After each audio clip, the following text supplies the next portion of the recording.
বুঝি না, কথা ঠিক কিনা? আমরা এখানে যারা আছি আমরা মানুষ। একবার চিন্তা করেন আর ভাবেন, আমরা কিন্তু মানুষ। আল্লাহ রাব্বুল আলামিনের কাছে কেউ বলি নাই ওগো আল্লাহ আমাদেরকে মানুষ বানাও। আল্লাহ রাব্বুল আলামিন বিনা দরখাস্তে আমাদেরকে মানুষ বানাইছে, কথা ঠিক কিনা বলেন? আল্লাহ রাব্বুল আলামিন আমাদেরকে যদি মানুষ না বানাইয়া কুকুর, শুয়োর, ভেড়া, বকরি বানাইতে পারতো কি পারতো না? আরো জোরে আওয়াজ দিয়ে বলেন, পারতো কি পারতো না? মেরে ভাই, আল্লাহ রাব্বুল আলামিন মানুষ বানাইছেন। মানুষ বানানোর পর কিন্তু আরো নেয়ামত দান করেছেন। আল্লাহ রাব্বুল আলামিন মানুষ বানানোর পর আমাদেরকে মুসলমানের ঘরে জন্ম দিয়েছেন। একবারও কিন্তু আল্লাহর কাছে দরখাস্ত করি নাই ওগো আল্লাহ আমাদেরকে মুসলমান বানাও। আল্লাহ আমার হিন্দু, খ্রিস্টান, ইহুদি, খ্রিস্টান, বৌদ্ধ বানাই নাই। আল্লাহ দয়া করে বিনা দরখাস্তে আমাদেরকে মুসলমানের ঘরে জন্ম দিয়েছে, ঠিক কিনা? চিন্তা করে দেখেন, শুধু তাই নয়, আরেকটা দামি নেয়ামত আল্লাহ দান করেছেন। ওই দামি নেয়ামতটা হলো রে ভাই, আল্লাহ রাব্বুল আলামিন আমাদেরকে আখিরি জামানার পয়গম্বরের উম্মত বানাইছেন, ঠিক কিনা? কেমন মায়ের নবীর উম্মত আমাদেরকে বানাইছেন। নবী আল্লাহর ডাক দিয়ে আল্লাহ অন্য অন্য নবীর হায়াত বেশি, নবীর উম্মতেরও হায়াত বেশি। ওগো আল্লাহ আমার তো উম্মতের হায়াত কম, আমার উম্মতের এত নেক আমল কেমনে করবে? আল্লাহ ডাক দিয়ে কই, পয়গম্বর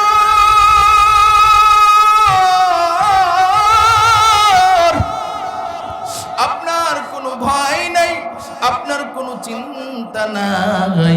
আপনার কোনো উম্মত যদি এশারের নামাজটা আদায় করিয়া ঘুমাইয়া যায়, এরপরে যদি ফজরের নামাজটা জামাতের সাথে আদায় করে, নবী ডাক দিয়া কয় ওগো আল্লাহ তাহলে কি দিবেন আপনি?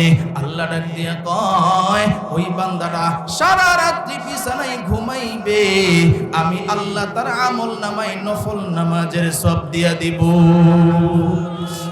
ইমামুল আউয়ালিন আল আখিরিন বহরে সদকা রাহমাতাল লিল আলামিন। ইমামুল আউয়ালিন আল আখিরিন নূরে আলম রাহমাতাল লিল আলামিন মুহাম্মদ আরাবী।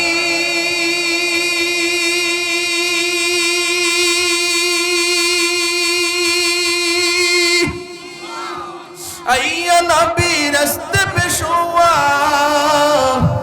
आलम हुआ उसकी पैदा से उजाला, आलम हुआ उसकी पैदा से उजाला। शफीउल हुमम हमारा नबी रोज क़यामत शफाअत करेगा अल्लाह के पास गुनाहगार उम्मत, शफाअत करेगा अल्लाह के पास गुनाहगार उम्मत। बिस्मिल्लाहिर रहमानिर रहीम। वमन युतिइल्लाह व रसूलहु ويخشى الله ويتقه فأولئك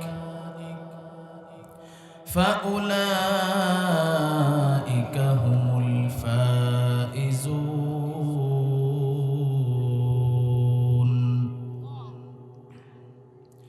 وقال النبي صلى الله عليه وسلم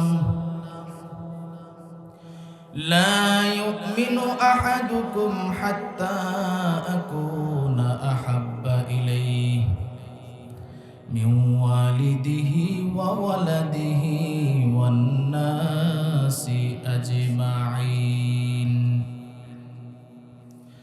أو كما قال النبي عليه الصلاة والسلام.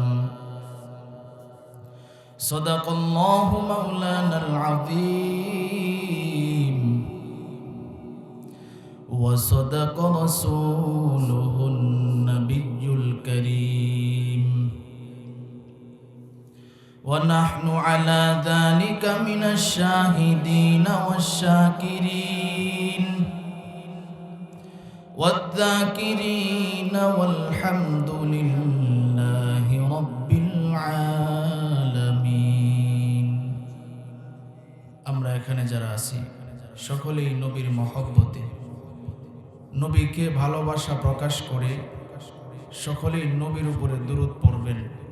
একজনও বসে থাকবেন না, রাজি আছেন তো ইনশাআল্লাহ?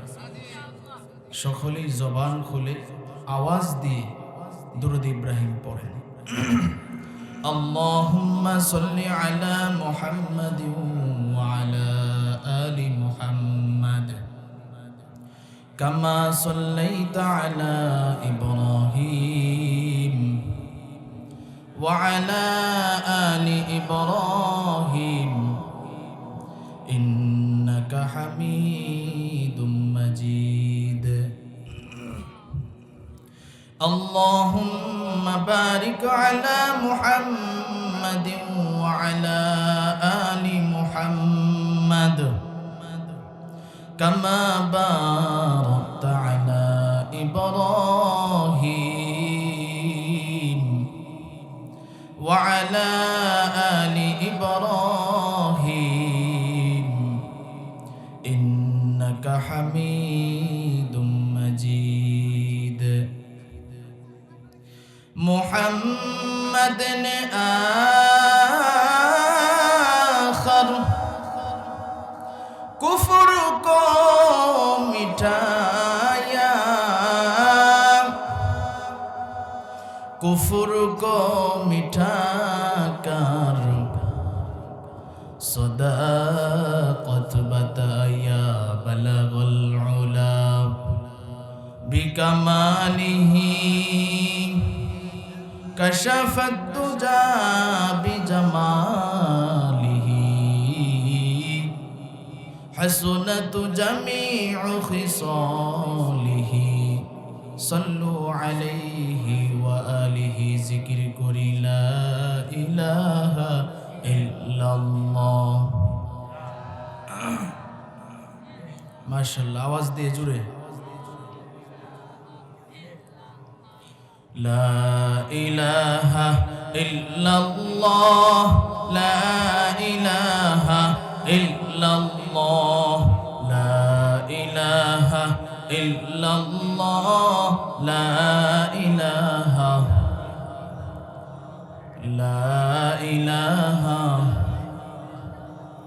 বেলাল বলে এক আল্লাহ উমাইয়া বলে বড় জালা বেলাল বলে এক আল্লাহ উমাইয়া বলে বড় জালা আমার আল্লাহ বলেন ও জিবরাইল আল্লাহ বলেন ও জিবরাইল জান্নাতেরি খোলো তালা লা ইলাহা জোরে লা ইলাহা আসিয়া বলে এক আল্লাহ ফেরাউন বলে বড় জালা আসিয়া বলে এক আল্লাহ ফেরাউন বলে বড় জালা আমার আল্লাহ বলেন ও জিবরাইল আল্লাহ বলেন ও জিবরাইল জান্নাতেরি খোলো তালা লা ইলাহা জোরে লা ইলাহা লা ইলাহা ইল্লাল্লাহু মুহাম্মাদুর রাসূলুল্লাহ সকলেই পড়ি সাল্লাল্লাহু আলাইহি ওয়াসাল্লাম तकबीर में कलिमा में नमाजों में अदा में तकबीर में कलिमा में नमाजों में अदा में है नाम इलाही से मिला नाम मोहम्मद, है नाम इलाही से मिला नाम मोहम्मद। फरमाती है आदम के मुझे खुल्द तोरी में, फरमाती है आदम के मुझे खुल्द तोरी में। लिखा हुआ तो बाप मिला नाम मोहम्मद, लिखा हुआ तो बाप मिला नाम मोहम्मद।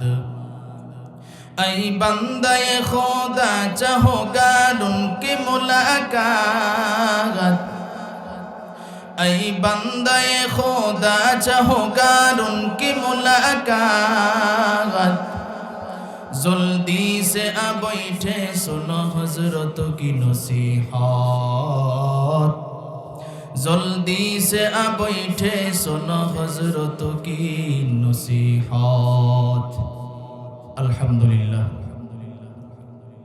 मुहम्मदिया अरबिया साउतुल कुरआन माद्रासा ও হযরত খাদিজাতুল কুবরা রাদিয়াল্লাহু তাআলা আনহা মহিলা মাদ্রাসার উদ্যোগে আজ 22শে ডিসেম্বর 2024 রোজ রবিবার অধ্যকার মাহফিলের সম্মানিত সভাপতি, প্রধান অতিথি, বিশেষ অতিথিবৃন্দ, মুআজ্জাজ মুকাররম, জাতির মাতার মুকুট, ওয়ারাসাতুল আম্বিয়া হযরত উলামায়ে কেরাম, দূর দূরান্ত থেকে আগত আল্লাহ পাকের আশিকিন, জাকিরিন, শাকিরিন, মুহিব্বিন, মুরব্বিন আযম, আমার কলিজার টুকরা যুবক বন্ধুগণ, স্নেহের ছোট ভাই এবং পর্দার আড়ালে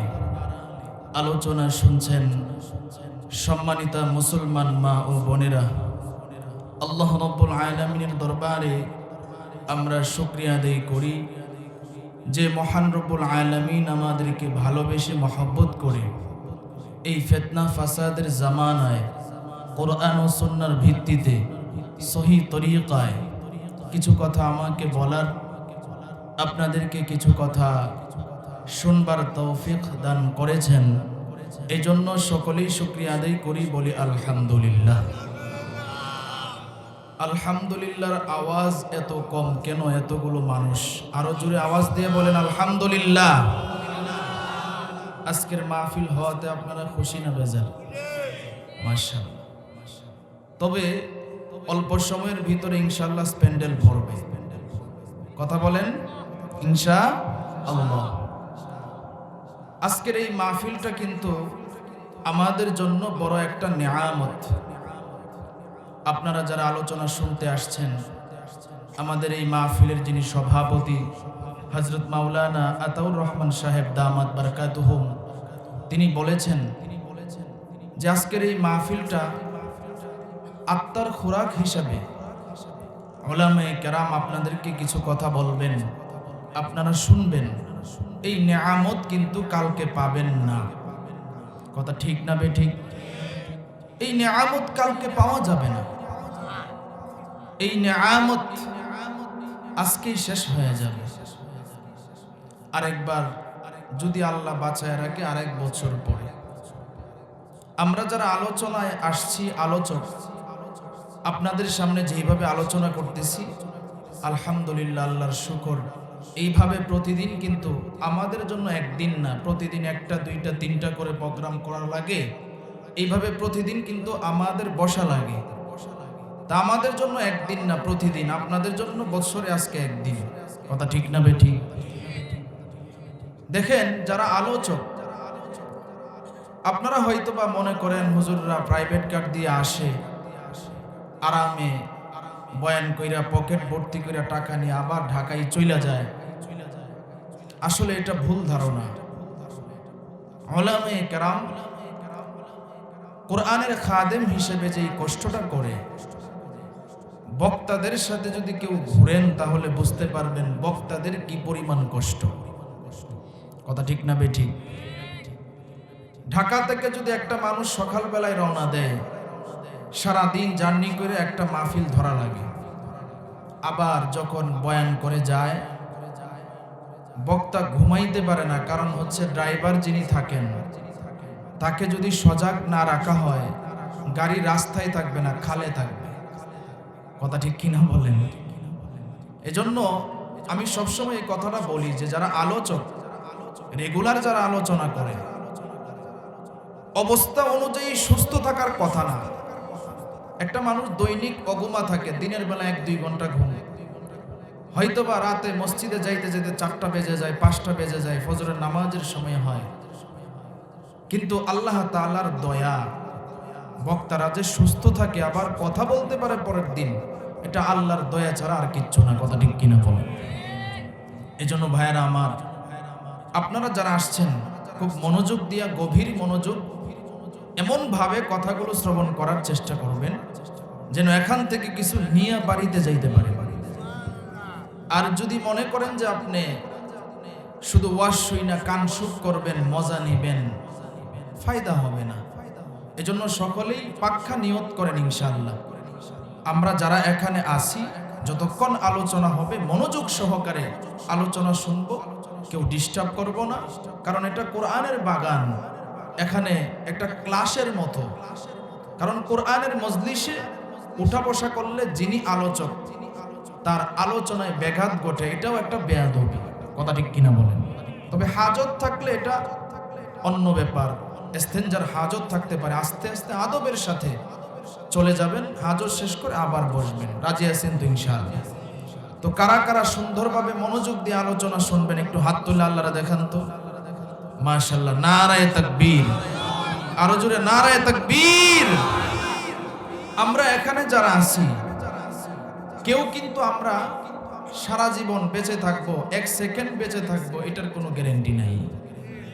এই দুনিয়া ছেড়ে কখন যে চলে যাইতে হয় কেউ বলতে পারে না। এই দৃশ্যটা আজকের হইতে পারে আল্লাহর কাছে যদি কবুল হয়, এই দৃশ্যের কারণে আল্লাহ জান্নাত দিয়ে দিতে পারে।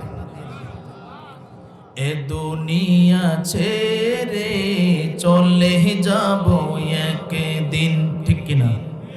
মায়ারি বাঁধন ভেঙে যাবে একদিন, এ দুনিয়া ছেড়ে চলে যাব একদিন, মায়ারি বাঁধন ভেঙে যাবে একদিন। আসব না আমি আর এ ভুবনে কোনো দিন, ঠিক কিনা? আসব না আমি আর এ ভুবনে কোনো দিন, এ দুনিয়া ছেড়ে চলে যাব একদিন, মায়ারি বাঁধন ভেঙে যাবে একদিন, ঠিক কিনা? একদিন মায়ার বাঁধন শেষ হয়ে যাবে। এই জন্য ভাই আমি কোরআনে কারীম থেকে আপনাদেরকে শোনানোর জন্য সূরা নূরের 52 নম্বর আয়াতে কারিমা তেলাওয়াত করেছি। কত নম্বর আয়াত? 52 নম্বর আয়াত। গভীর মনোযোগ। কোরআনে 114 খানা সূরা আছে। সূরা নূর হচ্ছে কোরআনের 24 নম্বর সূরা। কত নম্বর সূরা? 24 নম্বর সূরা। এই সূরার মধ্যে আল্লাহ রাব্বুল আলামিন আয়াত নাজিল করেছেন 64টা। কয়টা? 64টা। এই সূরার মধ্যে রুকু আছে 9টা। রুকু আছে কয়টা? 9টা। আল্লাহ তাআলা কোরআনে কারীম বিভিন্ন পাঠে পাঠে নাজিল করেছেন মক্কা এবং মদিনায়। এই সূরা নূর আল্লাহ তাআলা মদিনায় নাজিল করেছেন। সকলেই বলেন সুবহানাল্লাহ। এই সূরার আগের সূরা হচ্ছে সূরাতুল ফুরকান। এই সূরার পরের সূরা হচ্ছে সূরাতুল মুমিন। এই যে আমি 52 নম্বর আয়াতে কারিমা তেলাওয়াত করেছি, এই আয়াতটা এত গুরুত্বপূর্ণ। এই আয়াতের তেলাওয়াত শুনে এক ইহুদি কালিমা পড়ে মুসলমান হয়ে গেছিল। এই আয়াতের মধ্যে আল্লাহ রাব্বুল আলামিন 4টা কর্মসূচি দিয়েছেন। কয়টা কর্মসূচি? 4টা। 4টা শর্ত দিয়েছেন, কাজ দিয়েছেন, কর্মসূচি দিয়েছেন। এই কর্মসূচিগুলা দিয়েছেন, দেওয়ার পরে আল্লাহ এই কর্মসূচিগুলো পালন করলে আবার কি পুরস্কার হবে, কি ফজিলত হবে, কি লাভ হবে, এটাও আল্লাহ তাআলা আয়াতের শেষে জানায়া দিয়েছেন। জুড়ে বলেন সুবহানাল্লাহ। তাহলে চিন্তা করেন আয়াতটা কত গুরুত্বপূর্ণ, কত গুরুত্বপূর্ণ। তাফসীরের কুরতুবীর মধ্যে আসছে, হযরত ওমর রাদিয়াল্লাহু তাআলা আনহু মসজিদে নববীর মধ্যে দণ্ডায়মান দাঁড়িয়ে আছেন। একটা ইহুদি আয়েশা ওমর রাদিয়াল্লাহু তাআলা আনহুরে বলতেছে, ভাই ওমর, আমার কালিমাটা একটু শুনবেন? সুবহানাল্লাহ কইতেন না? ওমর রাদিয়াল্লাহু তাআলা আনহু বলে, তুমি তো ইহুদি, কালিমা শিখলা কিভাবে? ওমর রাদিয়াল্লাহু তাআলা আনহুর প্রশ্নের জবাবে ইহুদি ডাক দিয়া কয়, কোরআনের এক আয়াত আমি একজন মুসলমান কয়াদির কাছ থেকে শুনছিলাম। আয়াতটা যখন শুনছিলাম আমি তাওরাত, জাবুর, ইনজিল সব ঘাটাঘাটি করছি, কিন্তু এরকম গুরুত্বপূর্ণ কথা আমি পাই নাই। কিন্তু এই আয়াতের মধ্যে এত গুরুত্বপূর্ণ বিষয় আমি পেয়েছি, আমি সাথে সাথে কালিমা পড়ে মুসলমান হয়ে গেছি। তা কত গুরুত্বপূর্ণ আয়াত। তবে এই আয়াতের আলোচনায় ঢোকার আগে আপনাদের কাছ থেকে একটু জানতে চাই, আওয়াজ দিতে হবে, আমরা যে এই মাহফিলে আসলাম আমাদেরকে আনছেন কে? আরো জোরে আওয়াজ দিয়ে বলেন কে? তৌফিক দিয়েছেন কে? তোআতে তৌফিক তোআত হামজাতু ই আমানাত ওয়া ইজাবাত হামজাতু তোআতে তৌফিক তোআত হামজাতু ই আমানাত ওয়া ইজাবাত হামজাতু तौफीक से होती है ये नेमतों की खजीना हर मर्द की ताबतों किया और है निशाना हर मर्द की ताबतों किया और है निशाना ऐ बंदा ये खुदा चाहोगा उनकी मुलाकात जल्दी से आ बैठे सुनो हजरत की नसीहत जल्दी से आ बैठे सुनो हजरत की नसीहत এরে নবীর উম্মতের দল, আল্লাহ রাব্বুল আলামিন আমাদেরকে এখানে আনছেন। আল্লাহ যদি তৌফিক না দিতেন এই মাহফিলে আসা আমাদের জন্য সম্ভব ছিল না। কথা ঠিক কিনা বলেন? আজকে আমাদের মতো কত মানুষ রাস্তা ঘাটে ঘুরে, দোকানপাটে বসে আড্ডা দেয়, চায়ের দোকানে বসে আছে না নাই? আরো জোরে আওয়াজ দিয়ে বলেন আছে না নাই? কিন্তু আপনাদের কপাল কত ভালো, এমন একটা দামি জায়গায় আসছে। নবীজি জানায় দিয়েছেন এই কোরআনের বাগানে যারা আসবে, এখানে যারা আলোচনা শুনবে, এই আলোচনার আয়োজন যারা করবে, নবী ডাক দিয়া কয় তিন দলের সগীরা গুনাহ আল্লাহ মাফ করিয়া দেয়। আল্লাহ আল্লাহ क्या मुबारक नाम है अल्लाह अल्लाह आशिकों का काम है अल्लाह अल्लाह इचे शिरीनिस्त नागम शिरो शक्कर मिकुनद जानम तमाम अल्लाह अल्लाह तू मेरा गफ्फार है अल्लाह अल्लाह तू मेरा सत्तार है। জোরে বলেন মারহাবা, আরো জোরে আওয়াজ দিয়ে বলেন মারহাবা। তাহলে চিন্তা করে দেখেন আল্লাহ কেমন দামি জায়গা আনছেন। নবী আরো জানিয়ে দিয়েছেন এই জায়গায় যারা আলোচনা শুনবে, দেখতেছেন জায়গায় বন দেওয়া, একেবারে নিম্ন লেভেলের বসার স্থান, কিন্তু নবী ডাক দিয়া কয় শুনো, হইতে পারে দেখতে নিম্ন লেভেল দেখা যায়, কিন্তু আল্লাহর কাছে কত দামি জানো? আল্লাহ রাব্বুল আলামিন এই জায়গার চতুর্দিকে ফেরেশতা দিয়া পাহারাদারি দিয়া রাখছে। নবী নবী ঘোষণা দিয়েছেন, এরে বান্দা শোনো, এই জায়গাটা দেখতে জীর্ণ শীর্ণ দেখা যায়, কিন্তু আমি নবীর কাছে এই জায়গার তো দাম। যেখানে কোরআনের আলোচনা হয়, যেখানে জিকির করা হয়, নবী ডাক দিয়া কয় সেই জায়গাটা হলো জান্নাতের বাগান। আজকে এখানে যারা আছেন চিন্তা করে দেখেন, আজকে আমাদের দাম আমরা বুঝি না, কথা ঠিক কিনা? আমরা এখানে যারা আছি আমরা মানুষ, একবার চিন্তা করেন আর ভাবেন, আমরা কিন্তু মানুষ। আল্লাহ রাব্বুল আলামিনের কাছে কেউ বলি নাই ওগো আল্লাহ আমাদেরকে মানুষ বানাও। আল্লাহ রাব্বুল আলামিন বিনা দরখাস্তে আমাদেরকে মানুষ বানাইছে, কথা ঠিক কিনা বলেন? আল্লাহ রাব্বুল আলামিন আমাদেরকে যদি মানুষ না বানাইয়া কুকুর শুয়ার ভেড়া বকরি বানাইতে পারতো কি পারতো না? আরো জোরে আওয়াজ দিয়ে বলেন, পারতো কি পারতো না? মেরে ভাই, আল্লাহ রাব্বুল আলামিন মানুষ বানাইছেন, মানুষ বানানোর পর কিন্তু আরো নেয়ামত দান করেছেন। আল্লাহ রাব্বুল আলামিন মানুষ বানানোর পর আমাদেরকে মুসলমানের ঘরে জন্ম দিয়েছেন। একবারও কিন্তু আল্লাহর কাছে দরখাস্ত করি নাই ওগো আল্লাহ আমাদেরকে মুসলমান বানাও।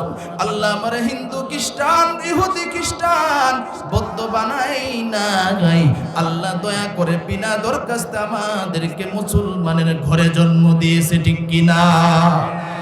চিন্তা করে দেখেন, শুধু তাই নয়, আরেকটা দামি নিয়ামত আল্লাহ দান করেছেন। ওই দামি নিয়ামতটা হলো রে ভাই, আল্লাহ রাব্বুল আলামিন আমাদেরকে আখিরি জামানার পয়গম্বরের উম্মত বানাইছেন, ঠিক কিনা? কেমন মায়ের নবীর উম্মত আমাদেরকে বানাইছেন। নবী আল্লাহর ডাক দিয়ে আল্লাহ অন্য অন্য নবীর হায়াত বেশি, নবীর উম্মতের হায়াত বেশি। ওগো আল্লাহ আমার তো উম্মতের হায়াত কম, আমার উম্মতের এত নেক আমল কেমনে করবে? আল্লাহ ডাক দিয়ে কই পয়গম্বর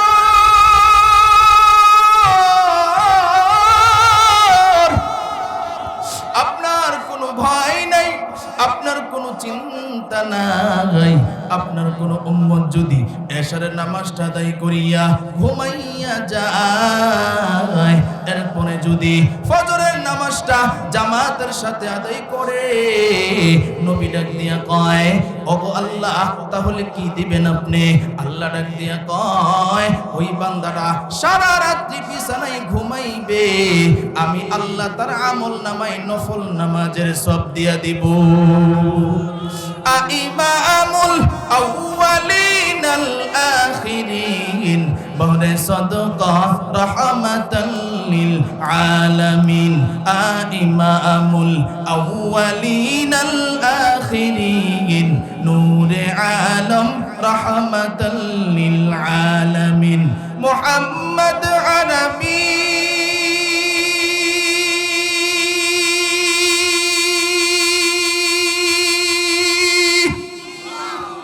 आइया नबी रस्ते पे शुआ आलम हुआ उसकी पैदा से उजाला, आलम हुआ उसकी पैदा से उजाला। शफीउल हुमम हमारा नबी रोज क़यामत शफाअत करेगा अल्लाह के पास गुनाहगार उम्मत, शफाअत करेगा अल्लाह के पास गुनाहगार उम्मत। কেমন মায়ের নবীর উম্মত আমাদেরকে বানাইছে। নবী একদিন সাহাবাদেরকে নিয়ে রাস্তা দিয়ে হাঁটে, বারবার সালামের আওয়াজ পাওয়া যায়। সাহাবীরা ডাক দিয়া কয় ওগো পয়গম্বর সালামের আওয়াজ কোত্থেকে আসে? এখানে তো কোনো মানুষ নাই, কোনো মানুষের বসবাস নাই। ওগো পয়গম্বর সালামের আওয়াজ কোত্থেকে আসে? নবী আমার ডাক দিয়ে কয় ও সাহাবীরা শোনো, আমি নবীর আগমন পাইয়া জংলার বাঘ আমারে সালাম জানায়, আমি নবীর আগমন পাইয়া জংলার হরিণ আমারে সালাম জানায়।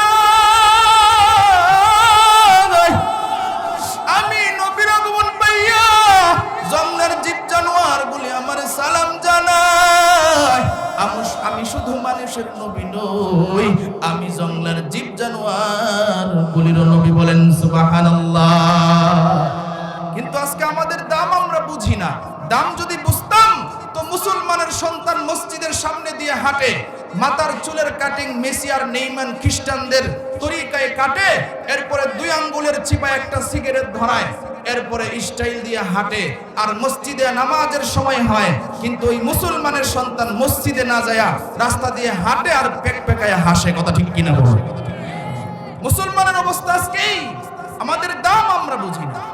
এই জন্য আল্লাহ তাআলা আমাদের দাম বুঝাইছেন। কি দাম বুঝাইছেন? আল্লাহ তাআলা কোরআনে জানায়া দিয়েছেন, শোনো, তোমাদের দাম তোমরা বুঝো না, তোমাদের দাম এতই, তোমাদের দাম এতই, তোমরা একটা নেকের কাজের শুধু নিয়ত করবা, নিয়ত করবা, করবা না, নিয়ত করছো মাহফিলে আসবা, আমি আল্লাহ সাথে সাথে না যাওয়ার আগেই সব লিখে দেই। আর একটু আস্তে কোন মহিলারা শুনবো, জোরে আওয়াজ দিয়ে বলেন সুবহানাল্লাহ। অন্য কোন নবীর উম্মতের ব্যাপারে এই রিওয়ায়াত নাই। উলামায়ে কেরাম এখানে আছেন, জিজ্ঞেস করেন আমাদের নবীর জন্য, উম্মতের জন্য স্পেশাল এটা। মেরে ভাই, গুনার নিয়ত করবেন, গুনাহ করতে যাইবেন, গুনাহ যখন কার্যক্রম করবেন তখন আল্লাহ লেখার অনুমতি দিয়েছে। গুনাহ যখন এখনো করেন নাই, নিয়ত করছেন, যাইতেছেন, এরপরও লেখা হয় না। সবের নিয়ত আপনি করছেন, এখনো করেন নাই, আল্লাহ আমল নামায় লেখা দেয়। আল্লাহু আকবার। মেরে ভাই, আজকে আমাদের জীবনটা শুধু শুধু আমরা নষ্ট করি, শুধু শুধু নষ্ট করি। এই জন্য খুব গভীর মনোযোগ বলতেছিলাম, সূরা নূরের 52 নম্বর আয়াতে আল্লাহ কর্মসূচি দিয়েছে কয়টা? আরো জোরে আওয়াজ দিতে হবে, কয়টা? 4টা। এখন কর্মসূচিগুলো বলার আগে আল্লাহ কি পুরস্কার দিবেন এইগুলা পালন করলে, এটা আগে বলি। কারণ মানুষ তো ফলাফলের জন্য রেডি থাকে। পুরস্কারের কথা যখন মানুষ শুনে, কাজের ক্ষেত্রে আগ্রহ বাড়ে না কমে? আরো জোরে আওয়াজ দিয়ে বলেন, বাড়ে না কমে? মনে করেন এখানে একটা পুকুর আছে, আমি যদি বলি ভাই এই পুকুরে গিয়া 10টা ডুব দেন, আপনি কইবেন হুজুর ডাকাতে আইসা আমগরে কইতেছেন পুকুরে 10টা ডুব দিতাম শীতের মধ্যে, 10টা ডুব দিলে আমরা পাবো কি? কথা ঠিক কিনা বলেন? 10টা ডুব দিলে আমাদের পাওয়ার কি? কি আমরা পাবো? আমি যদি বলি 10টা ডুব দিলে পাবেন 10 টাকা, আপনারা বলবেন এই 10 টাকা তো আমগো বাচ্চা ফোলাফানের বয় রইতাই। কথা ঠিক কিনা বলেন? এখন আমি যদি ঘোষণা দেই 10টা ডুব দিলে 1 লক্ষ টাকা পুরস্কার, তাইলে দেখবেন পিছন থেকে দৌড় শুরু হইব, কইব আরে বাপ রে বাপ, 10টা ডুব দেওয়া এটা আমাদের জন্য কোনো ব্যাপার না, 10টা ডুব দিলে 1 লক্ষ টাকা পুরস্কার, তাইলে কষ্টের চাইতে পুরস্কারটা বড় না ছোট? আরো জোরে আওয়াজ দিয়ে বলেন, বড় না ছোট? তাহলে শুনেন আল্লাহ কর্মসূচিগুলা কেমন দিবেন, পুরস্কারটা কেমন হবে। আল্লাহ কোরআনে ডাক দিয়া কয়, ফাউলাইকা হুমুল ফাইজুন।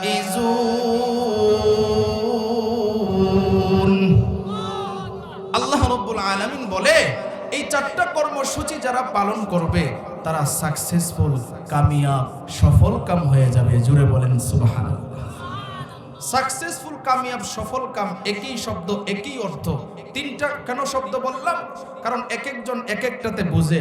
বেশি মানুষ এখন মোবাইল চালায়, দেখবেন মেসেজ যখন আসে তখন মেসেজ দেওয়ার পরে কিংবা আসার পরে একটা সাকসেসফুল লেখা দেখায়। কথা ঠিক কিনা বলেন? কারণ আমরা বাঙালি তো অনেক সময় ইংরেজি না পারলেও ইংরেজি একটা বাক্যর সাথে অনেক পরিচিত থাকি। কথা ঠিক কিনা? সাকসেসফুল, সফল কাম। এখন সাকসেসফুল কারা, এই কথা বুঝতে হলে ব্যাখ্যায় যাইতে হবে। কারণ রব যেমন মহান, রবের কথাও মহান।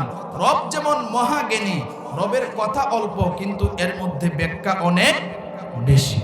খুব গভীর মনোযোগ। তাহলে আল্লাহ যে বলছেন তারা সাকসেসফুল, এখন সাকসেসফুল কারা এই জিনিসটা যদি না বুঝি তাহলে যে আমরা সাকসেসফুল কিভাবে হব এটা বুঝতে পারবো না। কথা ঠিক কিনা বলেন? তাহলে আসেন তাফসীরের কিতাব খুলি। তাফসীরের কিতাব খুললে মুফাসসিরিনে কেরাম কি লেখছে এটা বোঝা যাবে। মুফাসসিরিনে কেরাম বলেন সাকসেসফুল হইল তারা যার ভিতরে গুণ থাকবে 3টা। গুণ থাকবে কয়টা? তিনটা। খুব গভীর মনোযোগ। তিনটা গুণ যার ভিতরে আছে ওই লোকটা কি হবে? সাকসেসফুল হবে। তাফসীর কারকরা লিখেন, এক নাম্বার গুণের নাম হচ্ছে যেই লোকটার ভিতরে চিন্তা ভাবনা থাকবে না। আপনারা তো অনেক মানুষ এখানে আছেন মাশাআল্লাহ, কেউ কি বলতে পারবেন যে আমার কোনো চিন্তা ভাবনা নাই? এমন কেউ আছেন? একটা লোকের যদি জিজ্ঞাসা করেন ভাই আপনার সন্তান কয়জন, বলবে আল্লাহর মাল আলহামদুলিল্লাহ 5 জন। কয় তাইলে আপনি মনে হয় অনেক সুখী আছেন। লোকটা ডাক দিয়ে গো ভাই সুখে না রে, একটা সন্তান এই দিকে যায় আর একটা সন্তান ওই দিকে যায়, জ্বালা যন্ত্রণার শেষ নাই। আরেক বাইরে জিগাইবেন ভাই আপনার ছেলে মেয়ে কয়জন, কয় আল্লাহর মাল 5টা মাইয়া। কয় তাইলে আপনি মনে হয় সুখী আছেন, আপনার তো ছেলে নাই। কোয়েন না, এক মাইয়া এক ছেলের সাথে ফালাইছে, আরেক মাইয়া আরেক ছেলের সাথে ফালাইছে। কথা ঠিক কিনা? জ্বালা যন্ত্রণার শেষ নাই।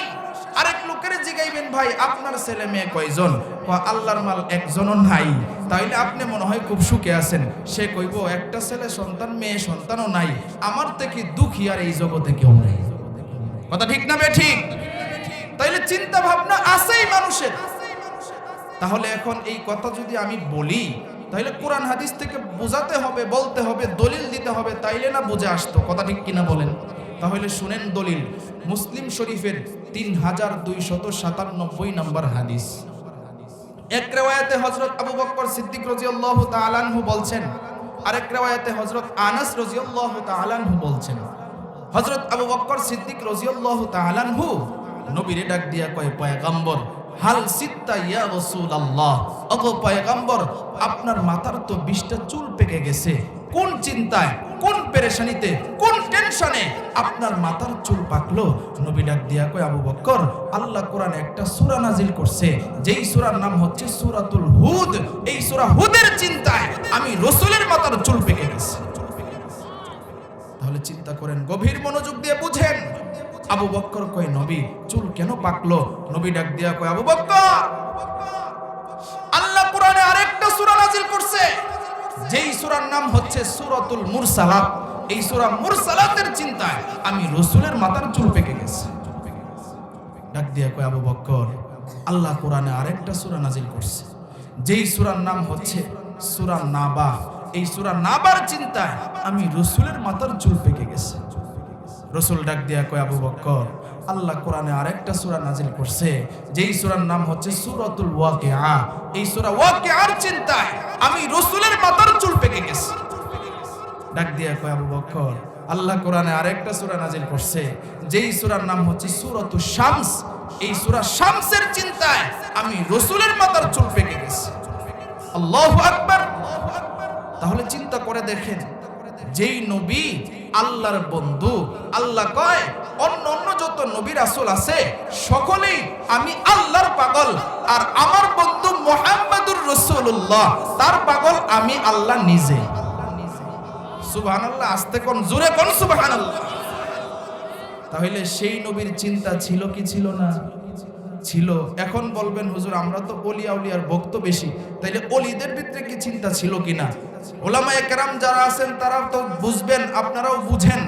একজন বড় আলেম এবং বুজুর্গ ছিলেন, যার নাম হচ্ছে হযরত হাসান বসরি রাহমাতুল্লাহি আলাইহি। বড় আলেম এবং বুজুর্গ। তিনি একদিন পানির উপরে জায়নামাজ বিছায়া নামাজে দাঁড়ায় গেছে। কিসের উপরে? আরো জোরে আওয়াজ দিয়ে বলেন। আপনারা মনে হয় প্রতিদিনই 2 ওয়াক্ত নামাজ পড়েন। পানির উপরে জায়নামাজ বিছায় এমন কেউ আছে যে 2 ওয়াক্ত নামাজ পড়ছেন? তাইলে এটা মনে হয় খুব সহজ ব্যাপার। আল্লাহ, পানির উপরে জায়নামাজ স্বাভাবিক কোনো বিষয় নয়। এখন তার একজন ছাত্রী ছিল যার নাম রাবিয়া। আপনাকে কি কষ্ট হইতেছে? কষ্ট হইতেছে না তো? কার কার কষ্ট হইতেছে না একটু হাত তুলে দেখান তো। মাশাআল্লাহ, নারে তাকবীর। রাবিয়া বসরিয়া তার ছাত্রী ডাক দিয়া কয়, ব্যাপারটা কি তা? আমার উস্তাদ পানির উপরে জায়নামাজ বিছাইছে, সাধারণ মানুষ তো বুঝবে না এর কেরামতি।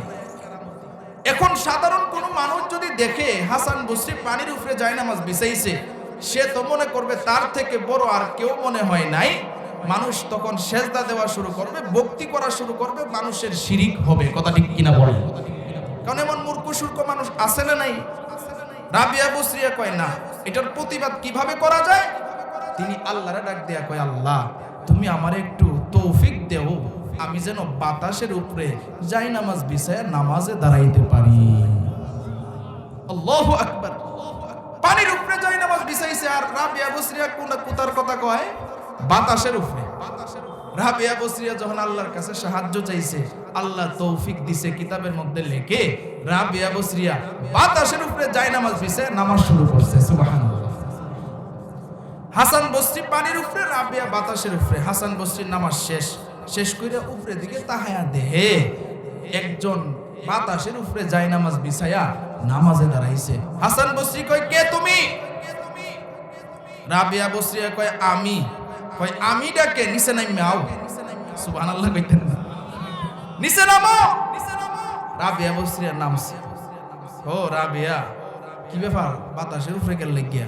উস্তাদ আপনি ফানির উপরে কেন লাগিয়া? সুবহানাল্লাহ কইতেন না। ওলিয়া উলিয়াদের খেলা। কয়, পানির উপরে কেন? কয়, মন চাইছে। কয়, আমারও মন চাইছে। এখন দেখেন রাবিয়া কি কয়, কয় শুনেন, মন তো চাইছে, তবে মনটারে একটু বুঝায়েন। পানির উপরে যাই নামাজ বিছাইলে আপনি বড় অলি হয়ে যান নাই। পানির উপরে যাই নামাজ বিছাইলে যদি বড় অলি হওয়া যাইত, পানির যত ব্যাঙ আছে আর মাছ আছে সবগুলোই বড় আল্লাহর অলি হয়ে যাইত। কথা ঠিক কিনা বলেন? বাতাসের উপরে আমি যাই নামাজ বিছাইছি, এই জন্য বড় অলি হয়ে যাই নাই। যদি বড় অলি হওয়া যাইত, উড়ন্ত যত পাখি আছে সবগুলোই বড় আল্লাহর অলি হয়ে যাইত। সুবহানাল্লাহ। তারা তো আল্লাহর ওলি ছিল, তাদের ভিতরে অহংকার ছিল না। এই কথা যখন রাবিয়া কইছে, হাসান বসরি তখনই চিন্তা ভাবনা করলো, বাবারে বাবা, রাবিয়া দেখা যায় আমার থেকেও আগায়া। এবার রাবিয়ারে ডাক দিয়ে কয়, রাবিয়া তোমারে আমি বিয়া করতে চাই, তোমারে আমি বিয়া করতে চাই। এখন এখানে যারা আছেন চিন্তা করবেন, মনে হয় বিয়াটা আনন্দের লেগে করতে চায়। না না, আনন্দের লাগে না, তাদের বিয়ে করার চিন্তা ভাবনা ভিন্ন। হাসান বসরি কেন বিয়ে করতে চাইছে? কারণ রাসূল হাদিসের মধ্যে বলছে, হাসরের ময়দানে স্বামী আর স্ত্রী যখন নেককার হবে, তখন আল্লাহ তাআলা স্বামী আর স্ত্রীকে দুইটা জান্নাতের টিকিট দিবেন। আল্লাহ বলবেন, এই আমার বান্দা বান্দি সামনের দিকে তাকাও, মুস্কি হাসি দাও, দেখো তোমাদের জন্য জান্নাতের দরজা খোলা। জোরে বলেন সুবহানাল্লাহ।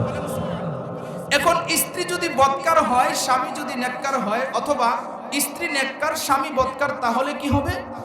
মনে করেন স্ত্রীর হাতে একটা জান্নাতের টিকিট দিচ্ছে, জান্নাতের টিকিট দেওয়ার পরে তখন স্ত্রী ডাইনে বামে তাকায় দেখে জুরাই জুরাই জান্নাতে যায়, কিন্তু তার স্বামীরে খুঁজে পায় না। স্ত্রী আবার ডাক দিয়া কয়, আল্লাহ আমার ডাইনে বামে তো জুরাই জুরাই জান্নাতে যায়, তাহলে আমার জোড়াটা কই?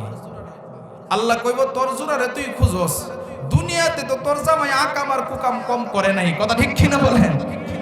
এক বেডিরে তুই আরো 10 বেডির সাথে কথা কয়, এমন বেড়াইন আছে না নাই?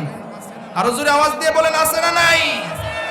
আল্লাহর নাফরমানি করে হালাল স্ত্রী রাইখা আরো হারাম যে মেয়েগুলো আছে, হারাম সম্পর্কে লিপ্ত হয়। অনেক মহিলা এমন আছে, হালাল স্বামী রাইখা আরো 10 বেড়ার সাথে কথা কয়, এমন মহিলা আছে না নাই? আল্লাহ বলছেন, এই সমস্ত নারী পুরুষের উপরে আমি আল্লাহর লানত। এই জন্য ভাই সাবধান, এগুলো করা যাবে না। আমি যে মসজিদে থাকি ঢাকায়, এর আগের আরেকটা মসজিদে, ওই মসজিদের সভাপতি সাহেবের ছেলে সিঙ্গাপুর থাকে। কোথায়? সিঙ্গাপুর। তার বউর নামে অ্যাকাউন্ট করছে, বাপ্পার নামে করে নাই, কারণ বউরে বড় ভালোবাসে। বাপ মাঝে ছোট থেকে এত সুন্দর করে লালন পালন করছে, আদর করছে, সিঙ্গাপুর পাঠাইছে, বাপমার নামে অ্যাকাউন্ট করে না। কয় না, বাপমার নামে অ্যাকাউন্ট করলে পরে এই টেহার পাইতাম না। আদর করে ভালোবাসা আই লাভ ইউ কইয়া বোন নামে অ্যাকাউন্ট করছে, টেহা জমাইছে 10 লাখ। কয় লাখ? তার একটা ছোট্ট বাচ্চা আছে, এই যে বাচ্চাটারে আমি কোরআন শরীফ পড়াইছি। আপনারা যদি বাচ্চাটারে দেখেন বুঝবেন না, একটা বাচ্চা, একটা ছেলে এত সুন্দর। এই ছেলেটারে তো 10 লাখ টাকা অ্যাকাউন্টে জমাই রাখছে, আরেক বেটার সাথে ফলায়া ভাগ্যা গেছে গা। নাউজুবিল্লাহ কইতেন না? এই সমস্ত বেয়াদব মহিলা, যে সমস্ত স্বামীরা বিদেশের বাড়িতে থাকে, অধিকাংশ এই সমস্ত বেয়াদব মহিলা স্বামীর আমানতের খেয়ানত করে অন্য ছেলেদের সাথে ডেটিং করে, আছে না নাই? আল্লাহর লানত তাদের উপর, হিসাব দিতে হবে আল্লাহর কাছে। আজকে নারীদের কারণে অনেক নারীদের কারণে আজকে সমাজ ধ্বংস হইতেছে, কথা ঠিক কিনা বলেন? টাকা গুল, পয়সা গুল, কুহুলালু গুল, এরে চেয়ে বেশি গুল মনের গন্ডগোল, ঠিক কিনা? কাক কালো, কুকিল কালো, কালো মাতার কেশ, এরে চেয়ে বেশি কালো মনের হিংসালেশ। মিম তিতা, নিন্দা তিতা, আরহ তিতা খবর, এরে চেয়ে বেশি তিতা 203-এর ঘর, ঠিক কিনা? ও জাতি কবলতি কিবা মন্ত্র জানে রে, প্রেমের রশি গলাই বাইন্দা আস্তে আস্তে টানে রে। শহরে বাজারে দেখো নারীদের ঢল, পর্দাবিহীন তারা করে ঝলমল। শহরে বাজারে দেখো নারীদের ঢল, পর্দাবিহীন তারা করে ঝলমল। অন্যকে তার দিকে আশেক বানায়, দেশটা আজ ধ্বংসের পথে নারীর বেপরদায়। সবার মুখে একই আওয়াজ, হাইরে হাইরে হাই, ঠিক কিনা? ইবলিশের চালা আজ বাংলাদেশে আগমন করেছে তারা নারীর ভেষে, ঠিক কিনা? পার্কে বসিয়া তারা নলাই ঢলায়, দেশটা আজ ধ্বংসের পথে নারীর বেপরদায়। সবার মুখে একই আওয়াজ, হাইরে হাইরে হাই, ঠিক কিনা? তাহলে চিন্তা করে দেখেন, মাশাআল্লাহ, আল্লাহ কবুল করুক, বলে না আমিন। খুব গভীর মনোযোগ বুঝেন। নারীরে আল্লাহ জান্নাতের টিকিট দিছে, মনে আসেনি? নারী কই আল্লাহ ডাইনে বামে তো জোড়াই জোড়াই জান্নাতে যায়, আমার জোড়া কই? আল্লাহ কয় তোর স্বামীর নামটা জাহান্নামের খাতায়। এবার আল্লাহরে ডাক দিয়ে কই মহিলা, কারণ আল্লাহর সাথে সম্পর্ক না হইলে কি জান্নাত পাইছে? মহিলা দেখেন আল্লাহরে কয় আল্লাহ তোমার জান্নাতের টিকিট আমি নিব না। সুবহানাল্লাহ কইতেন না? আল্লাহ কয় বান্দিরে কারণ কি? কয় না আল্লাহ নিতাম না। কয় না আমি আল্লাহ তো নেই না, আমি আল্লাহ দেই। সুবহানাল্লাহ কোন? এখন নারী আল্লাহরে ডাক দিয়ে কি কয়? সাওয়ার বাউটা তো কইরা লল না, কথা ঠিক কি না? সাওয়ার বাউ করছে। এবার আল্লাহরে ডাক দিয়ে কয় আল্লাহ ওগো আমার রব, তোমার থেকে রহমান আর কেউ নাই। ওগো আল্লাহ তুমি হলা গফুরুর রহিম।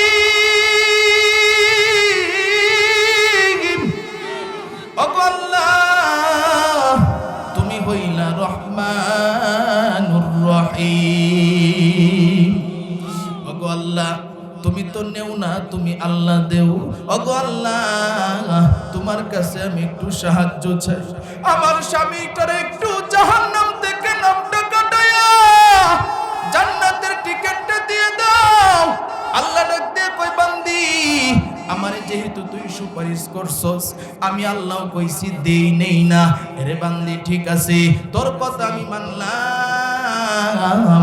এই ফেরেশতা যা ওই বান্দির যে স্বামী আছে জাহান্নাম থেকে নামটা কাটিয়া দে, ওই বান্দার নামটা জান্নাতের খাতায় লিখিয়া দে। ব্যবস্থা করার মালিক কে? আরো জোরে আওয়াজ দিয়ে বলেন কে? আল্লাহ। এবার যখন জান্নাতের টিকিট পাইছে, তাহলে এই যে জান্নাতের টিকিটটা স্বামী পাইলো, জাহান্নামী স্বামী, বলেন তো স্ত্রীর সুপারিশে পাইছে কিনা? কারণ স্ত্রী নেককার, কথা ঠিক কিনা বলেন? হাসান বসরি বিয়ার প্রস্তাব দেওয়ার অর্থ এটা, হাসান বসরি চিন্তা করছে আমার ইবাদত আল্লাহর কাছে যদি কবুল না হয়, রাবিয়া ইবাদতে যে পরিমাণ আগায় আছে, রাবিয়ারে যদি কোন রকম বিয়া করতারি, আমার ইবাদত যদি আল্লাহর কাছে কবুল না হয়, হইতে পারে রাবিয়ার ওসিলায় জান্নাতে যাইতে পারি। সুবহানাল্লাহ। তার চিন্তা ভাবনা। আর হাসান বসরি জানতেন মানুষ না, ওলামায়ে কেরাম বুঝছেন, আপনাদেরকেও বলি শুনেন। হাসান বসরি কেমন লোক ছিলেন? হাসান বসরির যে মা ছিল, ওই মা ছিল আমাদের আম্মাজান হযরত উম্মে সালমা রাদিয়াল্লাহু তাআলা আনহার কাজের মহিলা। হাসান বসরি যখন ছোট, আমাদের আম্মাজানের কাছে, আমাদের নবীর স্ত্রীর কাছে হাসান বসরিরে দিয়া তিনি কাজ করতেন।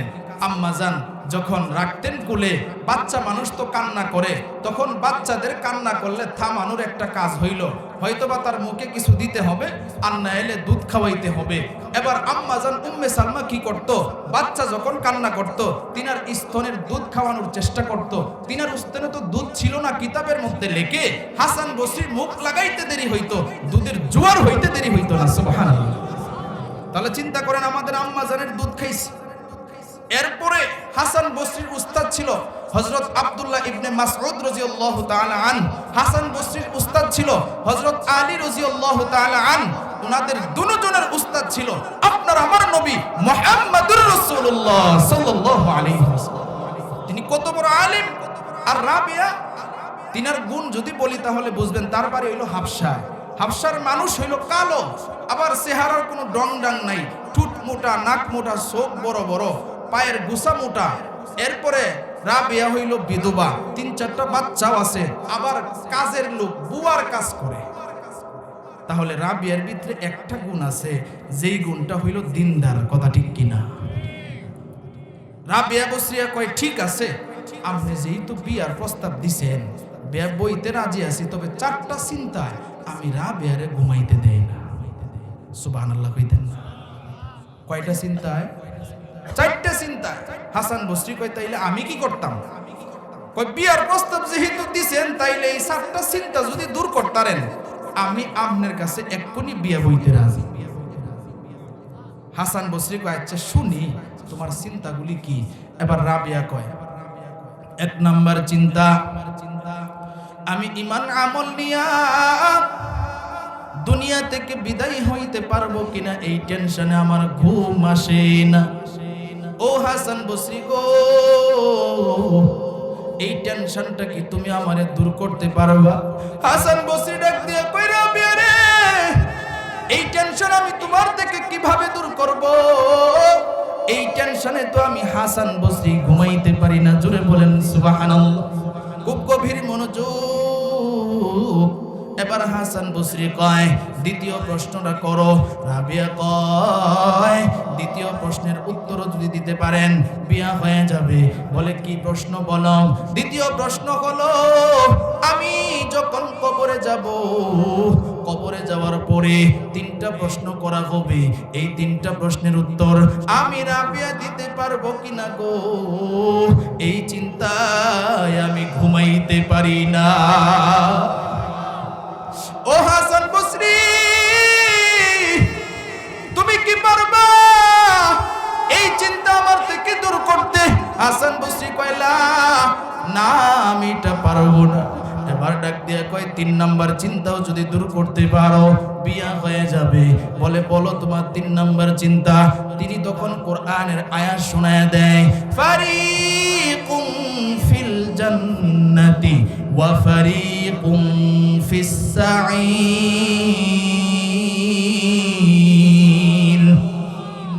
হাসান বসরির ডাক দিয়ে কয় ও হাসান বসরি গো, হাসরের ময়দানে 2টা দল হবে, একটা দল হবে জান্নাতি আর একটা দল হবে জাহান্নামী।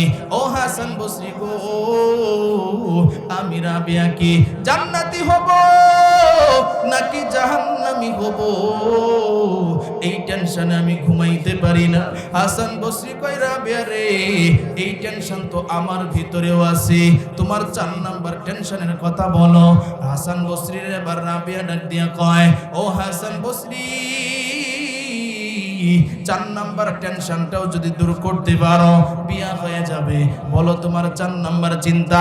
বলে ভালো করে শোনো, হাসরের ময়দানে যখন ফাইসালা হবে, জান্নাতে যাওয়ার আগে একটা ব্রিজ পাড়ি দিতে হবে। ওই ব্রিজটা এত বড়, এত বড়, 30,000 বছরের দূরত্বের রাস্তা, চুলের চাইতেও চিকন, হীরার চাইতেও দাগার, আমাবর্ষার রাত্রে চাইতে অন্ধকার, নিচে থাকবে জাহান্নামের আগুন।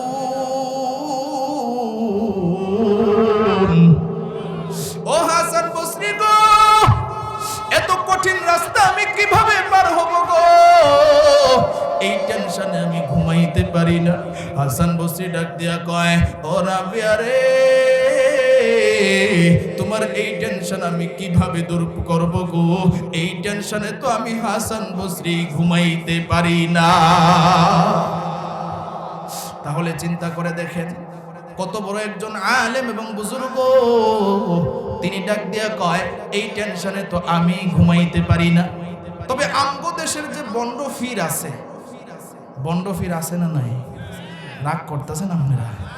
বন্ড ফির যে আছে, এরা যদি খালি এরাদারও যে কোনো বেরি যদি কইতো যে আমারে যদি জান্নাতের টিকিট দিতে আরো তাইলে সরাসরি তোমাতে বিয়া বমু, তাইলে হিসাব কইতো বিয়া বো আগে, জান্নাতের টিকিট আগেই রেডি।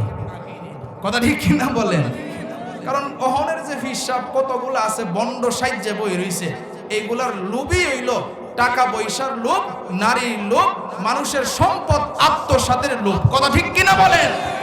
ওয়াজ করতেছে যখন শ্রোতা হইল চালাক, এবার গান গায়, কয় দিবা নিশি মন রে বুঝাই আর দিও না যন্ত্রণা, আরে ধনে যদি হইতাম ধনী যাইতাম সোনার মদিনায়, দিবা নিশি মন রে বুঝাই আর দিও না যন্ত্রণা, আরে ধনে যদি হইতাম ধনী যাইতাম সোনার মদিনায়। মজা লাগে কি লাগে না? এক শ্রোতা দ্বারা এক হুজুর, আমি আপনারেও চিনি, আপনার বাপেরেও চিনি, আপনার দাদারেও চিনি। চিনস তো কি হইছে? আপনি যে গানটা গাইছেন দিবানিশি মন রে বুঝান, আপনার যে সম্পদ আছে তো এক কাটা সম্পদ বিক্রি করলে মক্কা মদিনায় একবার না 5 বার যাওন যাইব রাউন যাইব। তাইলে আমগরে মজা লাগা। এক ফির সাহেবের কাছে এক চৌধুরী সাহেব মুড়ি দিয়েছে। মুড়ি দেওয়ার পরে এরপরে কিছুদিন পরে বাবার কাছে গেছে। বাবার কাছে গিয়ে দেহে বাবার শরীরটা শুকায়া গেছে গা। বাবার শরীরটা কি হইছে? শুকায়া গেছে গা। শুকায়া যখন গেছে, হন চৌধুরী সাহেব গিয়া কয়, আব্বা জান আপনার কাছে যখন মুড়ি দিছিলাম তখন তো দেখছিলাম যে আপনার শরীরটা খুব মোটা তাজা, কিন্তু এখন দেখি শরীরটা চিকন হয়ে গেছে, কারণটা কি? ফির সাহেব কয়, বেশি বুঝিস না, তোকে চিন্তা আমার শরীর শুকাইছে। কাগজ চিন্তা হের চিন্তায় বলি, মুড়িদের চিন্তায় বলি, বেটা শরীর শিখাইছে। এখন চৌধুরী সাহেব ডাক দিয়ে কয়, আব্বা জান দেখবেন যেটি বন্ড ফির এটির কাছে যেটি গিয়ে মুড়িদ হয়, নিজের বাপ মারে এমন মজা করে আব্বা ডাক দেয় না, আর ফির সাহেব করে বাবা ডাকতে ডাকতে মোর হেনা তুইলা লাই। কথা ঠিক কিনা বলেন?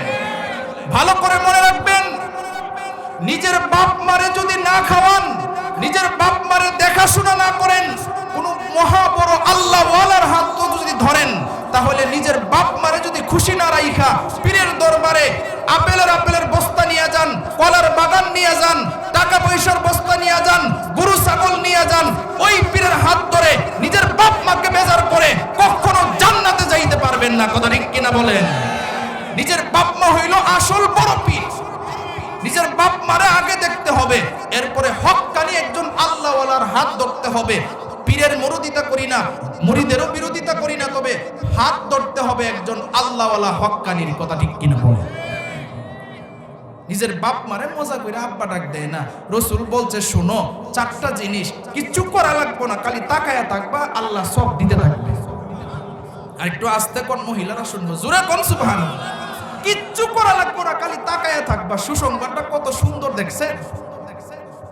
রসুল কয়, 1 নাম্বার কিতাব আল্লাহ, রবের কালাম কোরআন শরীফ, তাকায়া থাকবা, পড়তে পারো আর না পারো, অর্থ জানো আর না জানো, তুমি খালি তাকায়া দেখবা, আরে আল্লাহর কালাম কত সুন্দর, আজমতের সাথে মহব্বতের সাথে তাকাইবা তো রব সব দিতে থাকবে। 2 নাম্বার রসুল বলেন, বাইতুল্লাহ, আল্লাহর ঘর, এই ঘরের দিকে তাকাইবা, আল্লাহ সব দিতে থাকবে। 3 নাম্বার মা বাবার চেহারা দেখতে দেরি হবে, আল্লাহ সব দিতে দেরি হবে না। সুবহানাল্লাহ। 4 নাম্বার হলো আহলে হক উলামায়ে কেরাম, যারা নবীর ওয়ারিস, নবীর ওয়ারিসের দিকে মহব্বতের দিকে তাকাইবা, রাসূল বলে সগীরা গুনাহ মাফ হইতে থাকবে। মেরে ভাই, খুব গভীর মনোযোগ।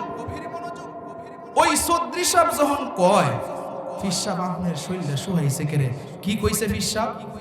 তগো চিন্তায় আমার শরীর শুহাইছে। এখন কয়, আব্বা জান চিন্তাটা কি? তা কয়, চিন্তাটা হইল ফুলসিরাতের ব্রিজের নাম হুনছো জীবনে? কয়, আব্বা জান হুনছি তো, উলামায়ে কেরামের কাছ থেকে শুনছি এই ব্রিজটা বিরাট কঠিন ব্রিজ, 30,000 বছরের রাস্তা, এরপরে চুলের চাইতেও চিকন, হীরার চাইতেও দাগ, আমাবর্ষার রাত্রে চাইতেও অন্ধকার, এরপরে নিচে থাকবে জাহান্নামের আগুন। ফির সাহেব ডাক দিয়া কয়, ফার হইতে পারবে?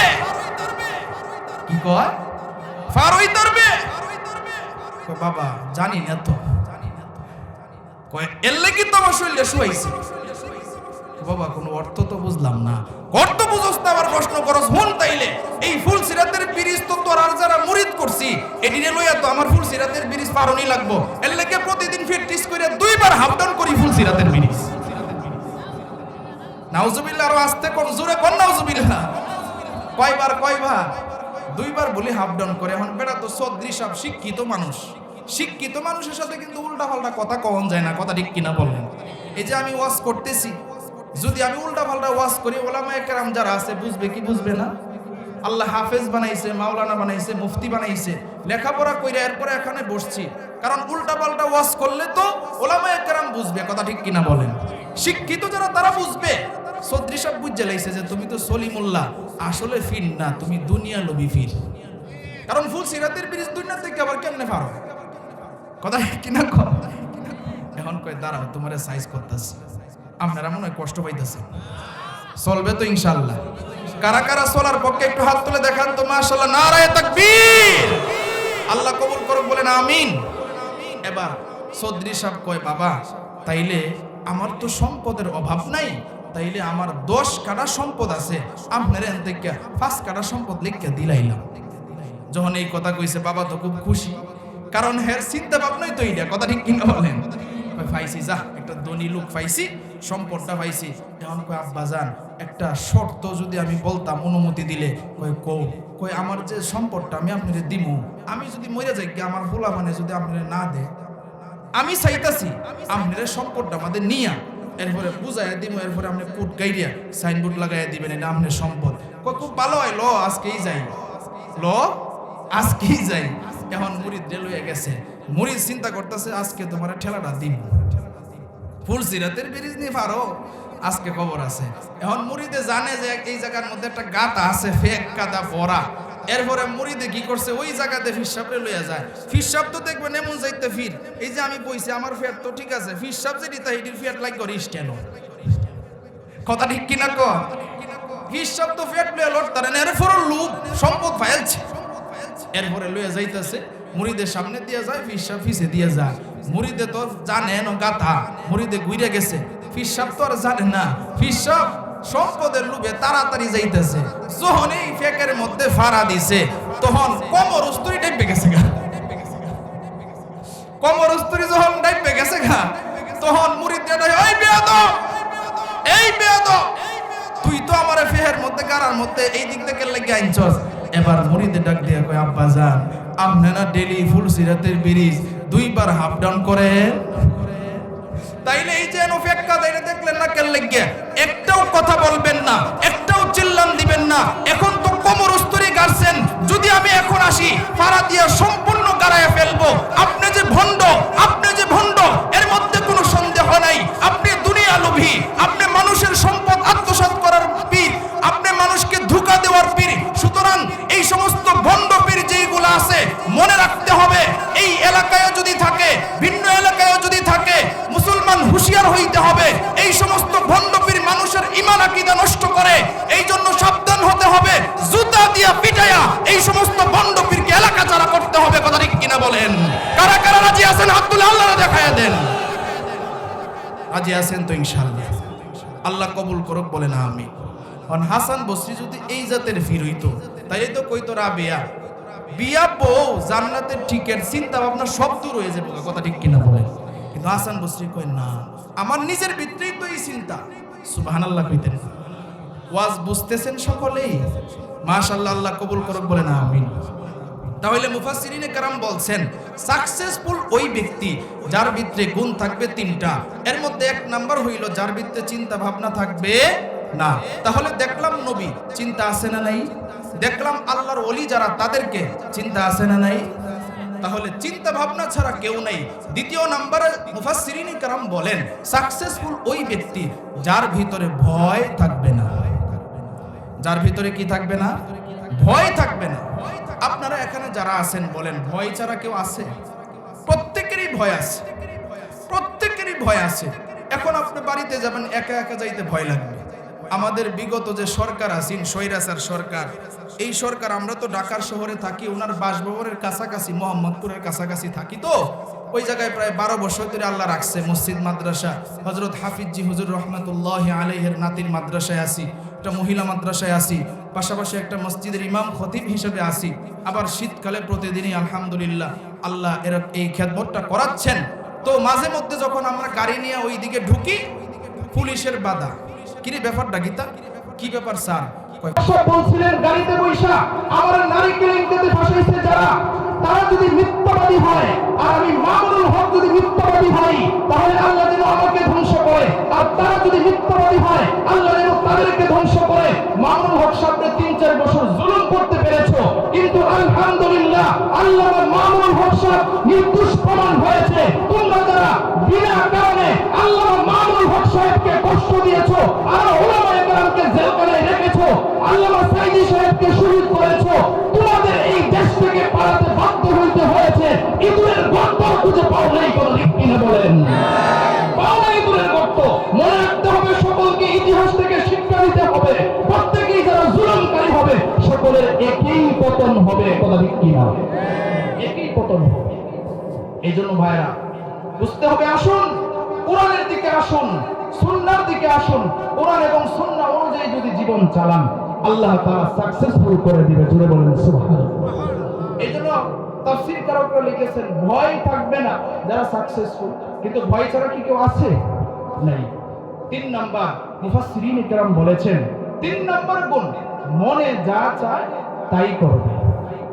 যেই মানুষটা সাকসেসফুল হবে সেই মানুষটা মনে যা চায় তাই করবে। আচ্ছা, আমরা মনে যা চাই তাই কি করতে পারি? আওয়াজ দিতে হবে, পারি না। এখন এনে যারা মুরব্বী আছে দেখবেন জিগায়া যে দাদা আপনি কি মরতে চান? দূর দূর কথা কি না, আজ রেলে থেকে 10 হাত দূরাতে তুই জিজ্ঞাসা আমি মরতে চাই। কারণ হইলো মুরব্বী, কিছু মুরব্বী আছে সবাই না, আবার রাগ করেন না, সে লোকে কয় আমার একটা হোমশেক দিস, কথা ঠিক কিনা? কন সাফা বিতে ঢুকে গেছে না, এরপরও সে লোকে একটা হোমশেক দিস। দাদা খেললে গিয়ে কত তো দাদি অন্য বাচ্চা নিছে, চিন্তা করছে মুরব্বী হয়েছে, অন্য ভয় টয় নাই, মনে হয় যে মরতো না, কথা ঠিক কিনা? কন এই জন্য কিতাবের মধ্যে 3টা জিনিস লেখছে, কয় মানুষের মন কি কি চায়? মানুষের মন চায় আমি যেন না মরি, মানুষের মন চায় আমি যেন বুড়া না হই। এরপরে পুরুষের চাহিদা আর নারীর চাহিদা আলাদা আলাদা। পুরুষের চাহিদা হইল আমি যেন বিয়া করতে পারি, আর নারীর চাহিদা হইল আমি যেন বেশি সুন্দরী হইতে পারি। এই জন্য দেখবেন ফেসবুকে ঢুকলে স্ট্যাটাস দেয় মহিলারা এমনে হেমনে ছবি তুললা, সেলফি তুলে, সেলফি কি তুলে, সেলফি তুললে কয় আমারে কেমন লাগতাছে কমেন্টে জানাবেন, কথা ঠিক কিনা? কম বেহায়া নির্লজ্জ। আল্লাহ যে সৌন্দর্য দিয়েছে, আল্লাহ বলছে ওয়াকরনা ফি বুয়ুতিকুন্না ওয়ালা তাবাররুজনা তাবাররুজাল জাহিলিয়াতিল উলা। আল্লাহ বলছে তোমার সৌন্দর্যকে তুমি ঢেকে রাখো, পর্দায় থাকো। আর তারা বেহায়া হইয়া মানুষের কাছে জিজ্ঞাসা করে আমারে কেমন লাগতেছে। তবে শুনেন মা বোনেরা, রাসূল কি বলছেন? তুমি যদি পর্দায় থাকো আল্লাহ কি সৌন্দর্য তোমাকে দান করবেন জানো? 70,000 হুরের যে সৌন্দর্য, একটা নারীকে আল্লাহ তাআলা এই পরিমাণ সুন্দরী জান্নাতের মধ্যে বানাবে। জুড়ে বলেন সুবহানাল্লাহ। তাহলে খুব গভীর মনোযোগ। আল্লাহ বলছেন ফাউলাইকা হুমুল ফাইজুন, যে কারা সাকসেসফুল? যারা 4টা কর্মসূচি মানবে। এখন 4টা কর্মসূচি মানলে যে আল্লাহ সাকসেসফুল তাদেরকে দান করবেন। সাকসেসফুল হতে হলে গুণ লাগবে 3টা। চিন্তা ভাবনা থাকবে না, ভয় থাকবে না, মনে যা চাই তাই করবে। আমরা সবকিছু গাইতে দেখলাম না, ভয় ছাড়া কেউ নেই, চিন্তা ভাবনা ছাড়া কেউ নেই, মনে যা চায় তা কেউ এই পৃথিবীতে করতে পারে না। তাহলে বলবেন হুজুর তাহলে এই 3টা গুণ কার ভিতরে আছে? আসুন আল্লাহর কোরআনে কারিমে আমরা দেখি এই 3টা গুণ কার ভিতরে আছে। জুড়ে বলেন সুবহানাল্লাহ। আল্লাহ কোরআনে সূরা আরাফে ডাক দিয়া কয়, লা ইয়াদখুলুল জান্নাহ লা খাউফুন আলাইকুম ওয়ালা আনতুম তাহজানুন। আল্লাহ রাব্বুল আলামিন ডাক দিয়া কয়, এই বান্দা জান্নাতে প্রবেশ করো। জান্নাতে প্রবেশ করলে তোমার 1 নাম্বার চিন্তা থাকবে না, 2 নাম্বার তোমার ভিতরে ভয়ও থাকবে না। এরপরে মনে যা চায় তাই করতে হবে যারা সাকসেসফুল হবে। আল্লাহ তাআলা কোরআনে জানায় দিবেন সূরা হামিম আস-সাজদায় আল্লাহ ডাক দিয়ে কয় মা তাশতাহি আনফুসুকুম ওয়া লাকুম ফিহা মা তাদউন। আল্লাহ রাব্বুল আলামিন কয় এ বান্দা জান্নাতে যখন তুমি ঢুকবা, জান্নাতে ঢোকার পরে তোমার মনে যা চায় তুমি তাই করতে পারবা। জুড়ে বলেন সুবহানাল্লাহ। তাহলে দেখেন আমরা যে খুঁজতেছিলাম চিন্তা ছাড়া কেউ আছে কিনা, ভয় ছাড়া কেউ আছে কিনা, মনে যা চায় তা কেউ করতে পারে কিনা। আল্লাহ জানায় দিয়েছে বান্দা দুনিয়ার মধ্যে এটা সম্ভব না।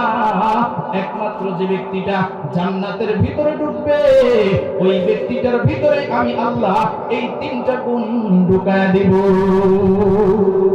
তাহলে আমরা বলছিলাম মনে যা চায়, মানুষের মন চায় আমি যেন না মরি, মানুষের মন চায় আমি যেন বুড়া না হই, মানুষের মন চায় আমি যেন বিয়ে করতে পারি। আল্লাহর পয়গম্বর ডাক দিয়া কই শুনো, হুজুর বলছিলেন মানুষ যখন বুড়া হবে, বুড়া মানুষ আল্লাহ জান্নাতে নিবে না। আল্লাহ রাব্বুল আলামিন কালো মানুষের জান্নাতে নিবে না। জান্নাতে নেওয়ার আগে আল্লাহ রাব্বুল আলামিন একটা ঝর্ণার মধ্যে গোসল করাবে।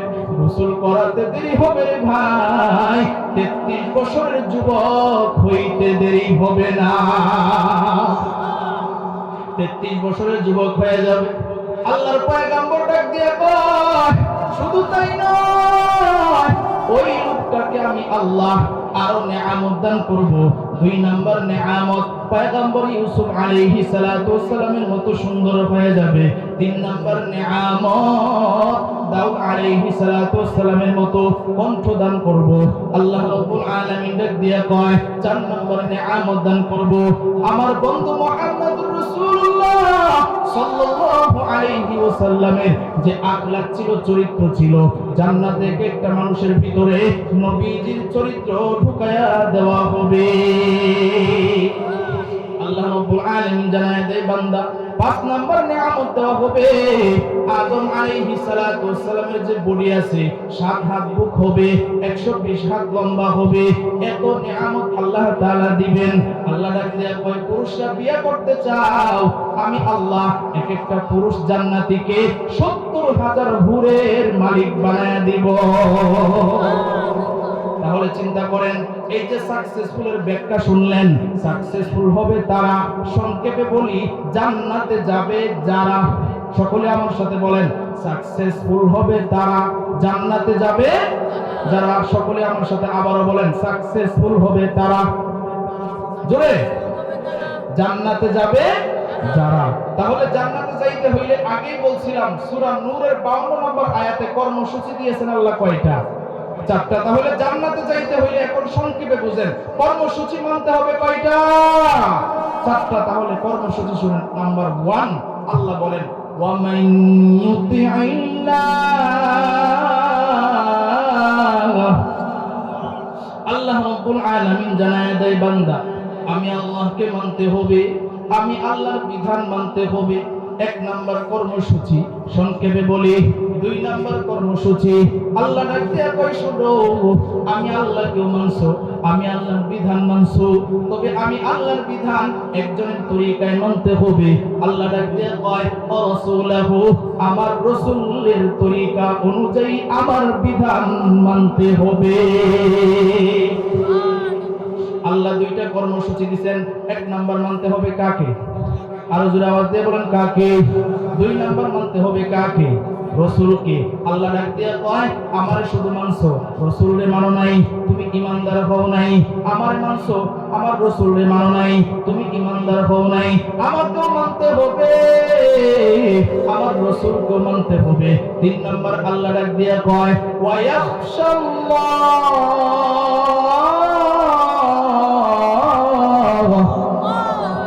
আল্লাহ রাব্বুল আলামিন কয় 3 নাম্বার কর্মসূচির কথা শুনো, আমি আল্লাহরে ভয় করে চলতে হবে।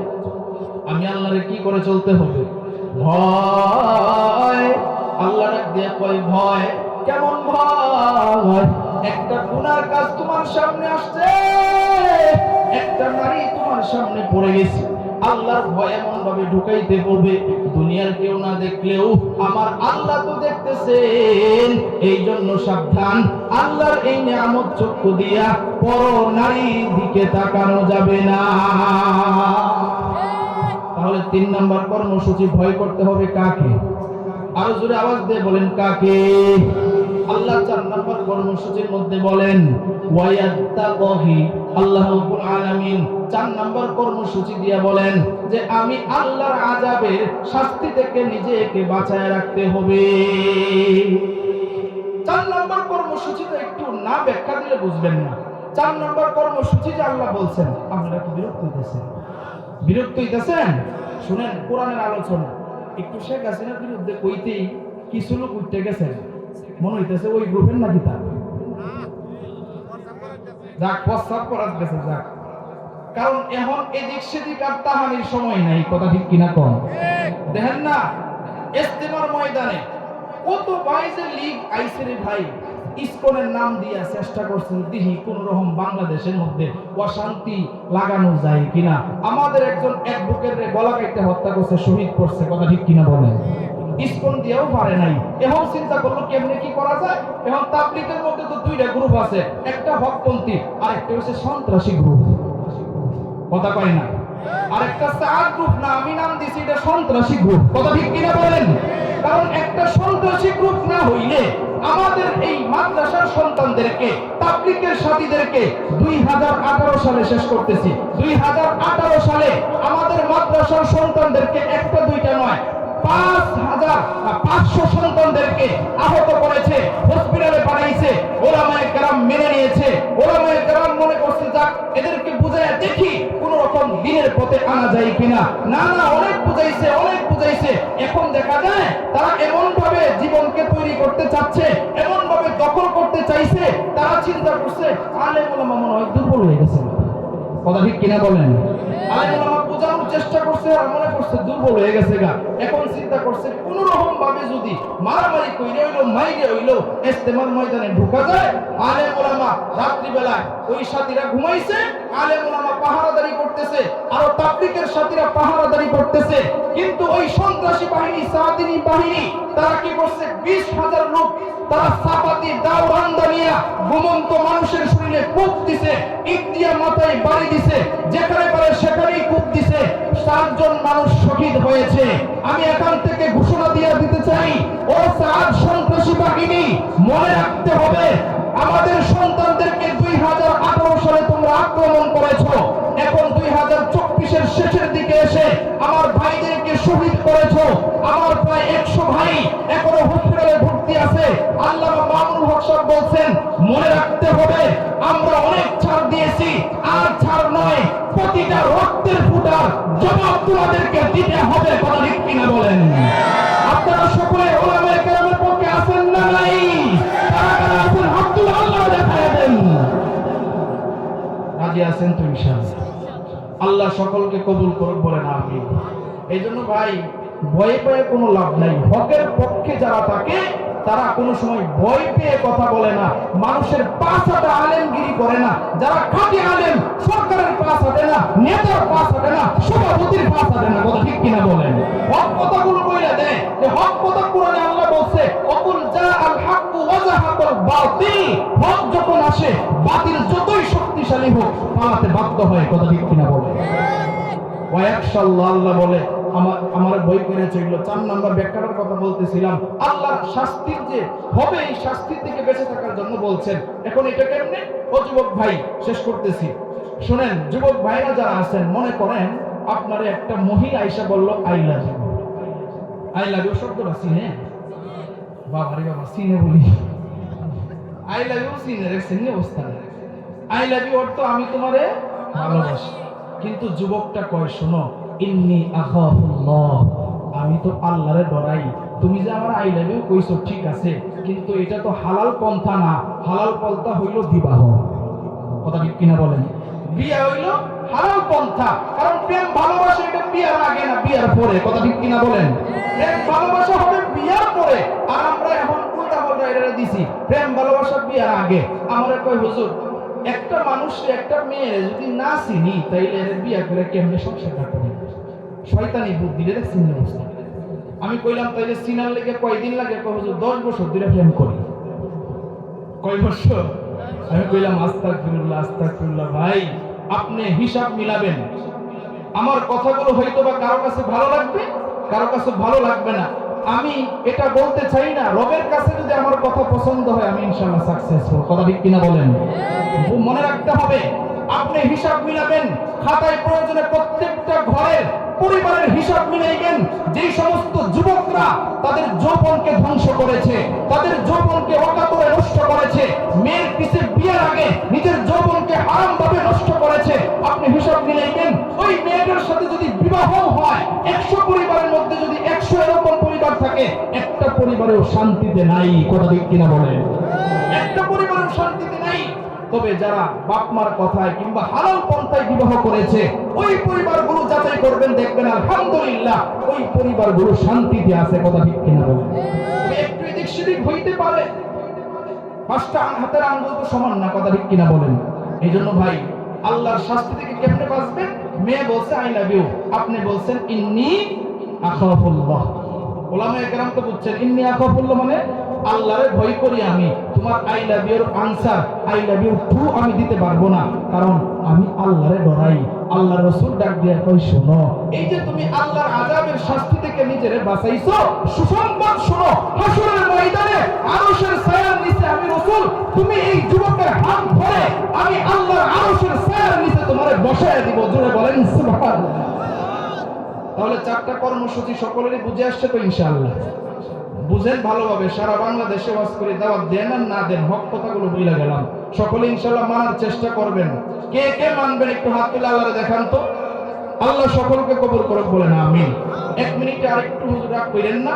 আমি কিন্তু আপনাদের এলাকারই সন্তান, ঢাকায় থাকি অনেক দিন ধরে, ওই জায়গায় আমার সবকিছু আছে। তবে আমি কিন্তু কেন্দুয়ার সন্তান। আমার বাড়ি কোন জায়গায়? কেন্দুয়া, রামচন্দ্রপুর গ্রামে আমার বাড়ি। আপনারা যারা এখানে আছেন, আমার সাথে যদি কেউ যোগাযোগ করতে চান, ইউটিউবে আমার অনেক আলোচনা আছে, উস্তাদের নাম আছে, এই নাম দিয়া মুফতি আনোয়ার হোসেন সিদ্দিকী লিখলে আমার ইনশাআল্লাহ ওয়াজ পেয়ে যাবেন। নাম্বারও দেওয়া আছে, যে কোনো বিষয়ে যোগাযোগ ইনশাআল্লাহ করতে পারবেন। আমার জন্য সকলেই দোয়া করবেন তো ইনশাআল্লাহ। আপনাদের এখানে নতুন করে সারা বাংলাদেশে আল্লাহ নেওয়াইতেছে। আল্লাহ আমাদের সকলকে এই কথাগুলির উপর আমল করার তৌফিক দান করুক। ওয়া আখিরু দাওয়ানা আলহামদুলিল্লাহি রাব্বিল আলামিন। আসসালামু আলাইকুম ওয়া রাহমাতুল্লাহি ওয়া বারাকাতুহু।